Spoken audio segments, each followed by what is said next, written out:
আমাদের ভাগ্য নির্ধারণ হয় কোন রাতে? শবে কদর বলছে এলাকার মানুষ। সারা দেশের মানুষ তো জানে শবে বরাত। শবে বরাতে মানুষ মসজিদে বেশি আসে কেন? সারা দেশের মানুষ তো জানে ভাগ্য নির্ধারণ হয় শবে বরাতে।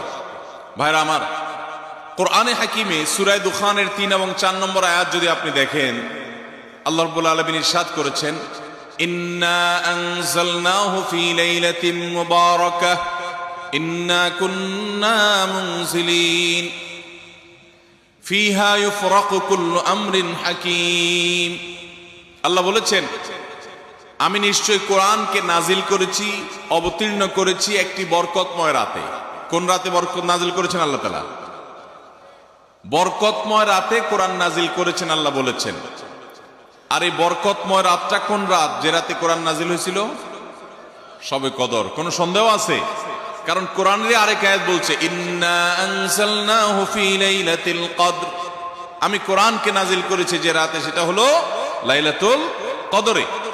তাহলে লাইলাতুল কদরে আল্লাহ কোরআন নাজিল করেছেন। আর সূরা দুখানে বলেছেন, আমি একটি বরকতময় রাতে কোরআন নাজিল করেছি। তাহলে এখানে বরকতময় রাত বলতে যে লাইলাতুল কদরকে বোঝানো হয়েছে, সেটা দিনের আলোর মতো পরিষ্কার। ঠিক কিনা বলেন?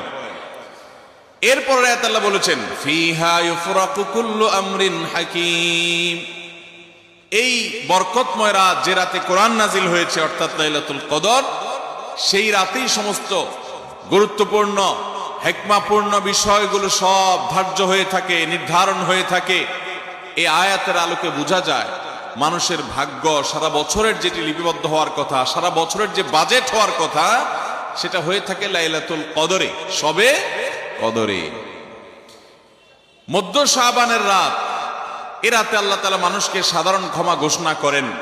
যাদের মনে হিংসা নাই, যাদের মনে মানুষের প্রতি বিদ্বেষ শত্রুতা নাই, এবং যারা শিরকে লিপ্ত না, এই মানুষগুলো ছাড়া বাকি মানুষগুলোকে মধ্য শাবানের রাত, যেটাকে আমরা শবে বরাত বলি, হাদিসের ভাষ্য শবে বরাত নয়, হাদিসের ভাষ্য হলো লাইলাতুন নিসফি মিন শাবান, সেই রাতে আল্লাহ রাব্বুল আলামিন বান্দাকে সাধারণ ক্ষমা ঘোষণা করেন।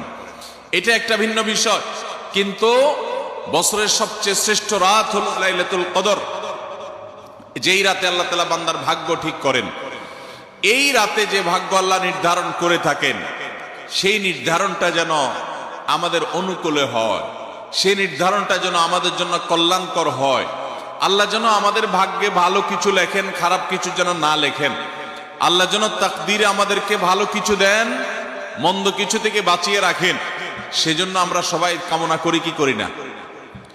শুধু করি তা না, শবে বরাতে যত মানুষ মসজিদে আসে আমাদের দেশে, সারা বছরের অন্য কোন রাত, দিন, অন্য কোন সময় এত মানুষ মসজিদে আসে, কারণ কি? শবে বরাতে মানুষ মসজিদে বেশি আসে কেন? কি কারণে আসে বলেন দেখি? সবচেয়ে বেশি মানুষ মসজিদে আসে কোন দিন? শবে বরাতে। কেন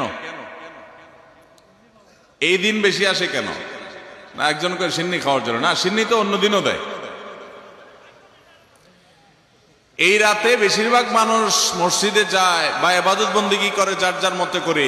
বেশিরভাগ মানুষের ধারণা হলো যে এই রাতে ভাগ্য ঠিক হয়।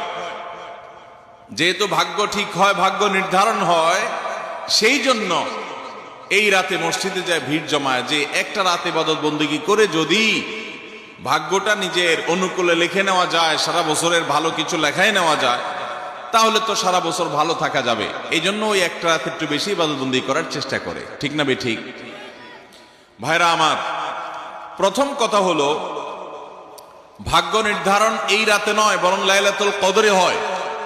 দ্বিতীয় কথা হলো ভাগ্য নির্ধারণের জন্য একটা রাত মসজিদে গিয়ে ইবাদত বন্দেগী করলেই আমার ভাগ্য নির্ধারিত হয়ে যাবে বা ভাগ্য ভালো কিছু লেখা হয়ে যাবে ভাগ্যে, এরকম কোন কথা কোরআন বা হাদিস থেকে পাওয়া যায়?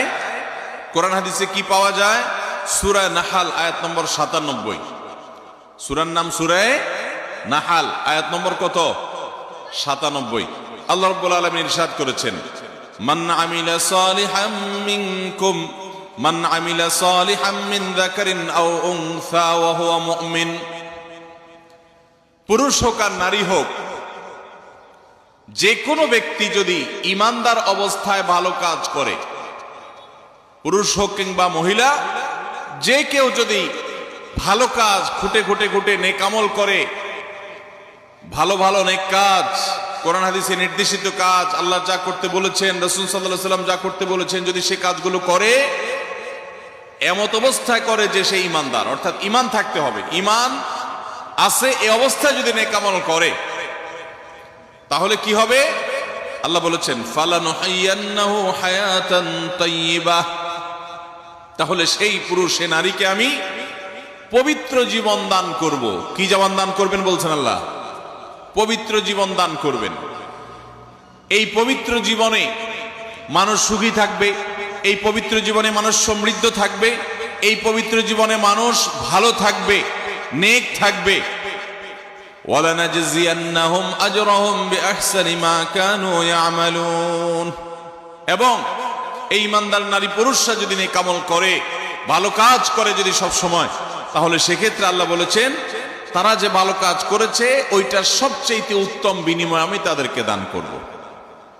তাহলে এই আয়াত থেকে প্রমাণ হয় যদি কেউ ঈমান আনার পর নেকামল করতে থাকে, নেকামল করতে থাকে, একদিনের নেকামল নয়, এক রাতের নেকামল নয়, সারা বছর জুড়ে সারা জীবন ধরে ভালো কাজ করার চেষ্টা যদি কেউ করে, আল্লাহ তাআলা তাকে পবিত্র জীবন দিবেন, সৌভাগ্যবান মানুষের জীবন দিবেন, সুখী মানুষের জীবন দিবেন।